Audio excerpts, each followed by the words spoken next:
Please like, share, and subscribe for more videos. Thank you.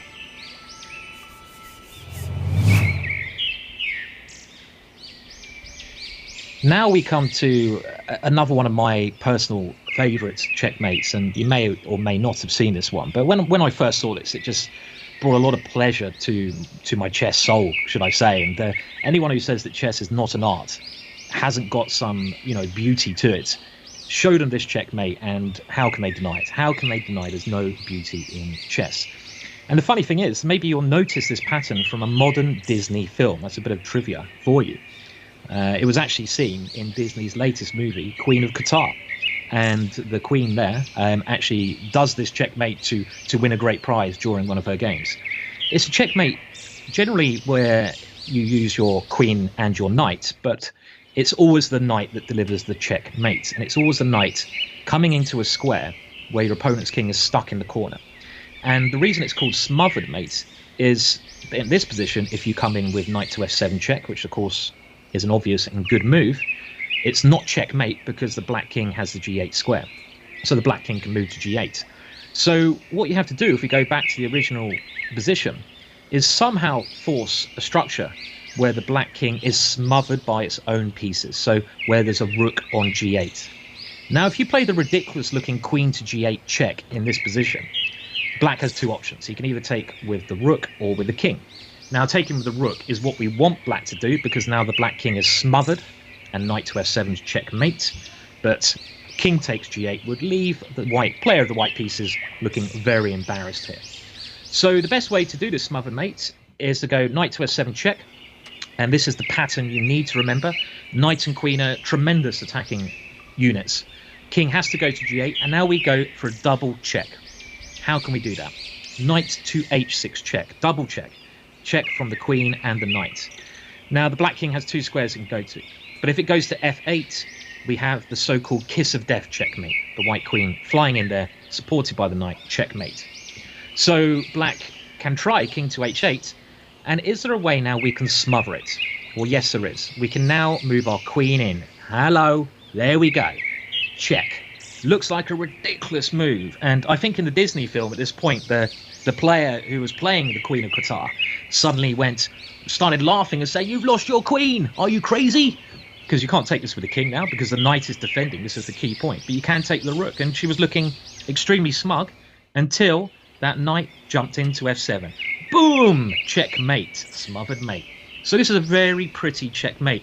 And to do this checkmate, you generally have to sacrifice, but there are different versions of it. And let's have a look at two more occasions where this has occurred.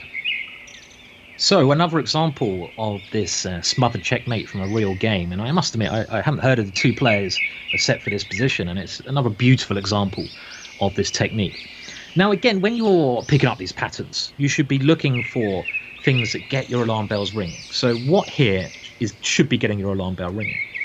Well, really, it's the combination of, I would say, mainly the queen and the knight here, these two pieces here.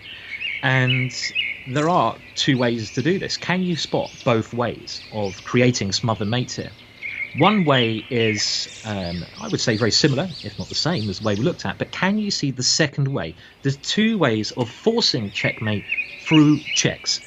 And I would suggest you pause now and try to solve this yourself. Well, the first way here is, I would say, the traditional way where you just use the queen and knight. And again, this is the kind of pattern you've got to realise. The opponent's king is in the corner. I've got a queen and knight near. This square f7 is really weak. So let's use it. Let's do the pattern. Knight to f7 check. King to g8. And now we do the same pattern we just looked at. Double check. Knight to h6 check. And again, the king has not much choice here. King to h8. And now, can you remember how we finished this off? Boom! Queen to g8 check. And now the king cannot take the queen. Rook takes. And now we smother the king. Knight to f7 check. But did you see the other way to do this?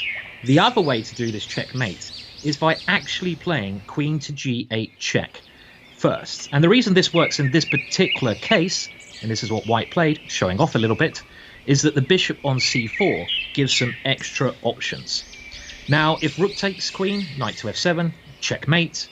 And if king takes queen, Well, hopefully you can see the checkmate now. Still a little bit difficult to see. We're looking for double checks. Knight to e7 check is the correct move. Double check from the knight and bishop. Black king only has two options. If it goes to h8, we smother it. Knight to f7 check.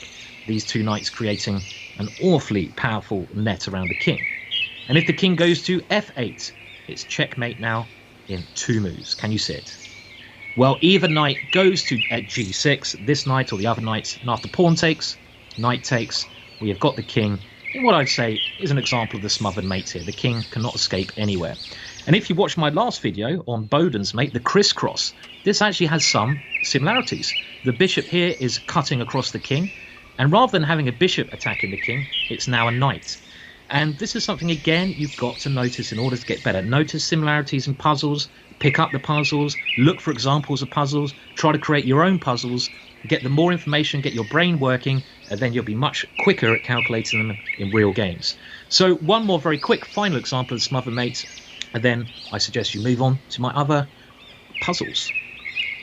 This next example from Steinitz, obviously one of the strongest players in that time. He was world champion, let's not forget. I would say we could also call this the suffocation mate. In this particular case, it's not the same pattern, but it's suffocating our opponent's king and using our knight. So try to play in the white pieces here. White has sacrificed the queen to get this position, and what you've got to try to do here is get a check against the king. Now, one basic way to get a winning position here would be knight to e7 check, and this would force queen takes knight, rook takes queen, and here we're quite easily winning. But there's actually a way to show off here, and you can win in a quicker form, and that is by playing rook to e3. And again, it's a rook swinger. We see this a lot in attacking techniques. The rook is aiming to come over to g3, that'd be checkmate. Black only has one way to stop that, queen to c7. And it's white to play and force checkmate in two moves now. And there's two different ways of doing this, and you can swap the moves about. What would you play here? Well, one way is rook to g3 check. Black has to give up his queen to stop the mate, but now e7 is left undefended, so the knight comes in there. And again, it's a bit like a smothered mate. I call it suffocation mate, this one. And the other way is just if you swap the move order about. So knight to e7 check, and here queen takes e7 is forced, and now the g3 square is not taken, so the rook can come there. And this shows an important technique when calculating. When you're looking at puzzles, you're trying to calculate if things work. You should start with one variation first. Let's say that rook g3 did not work, and if it didn't work, it does, then you should try to swap the order of moves about. Then you should look at knight to e7, and by doing this, it can help you improve your calculation.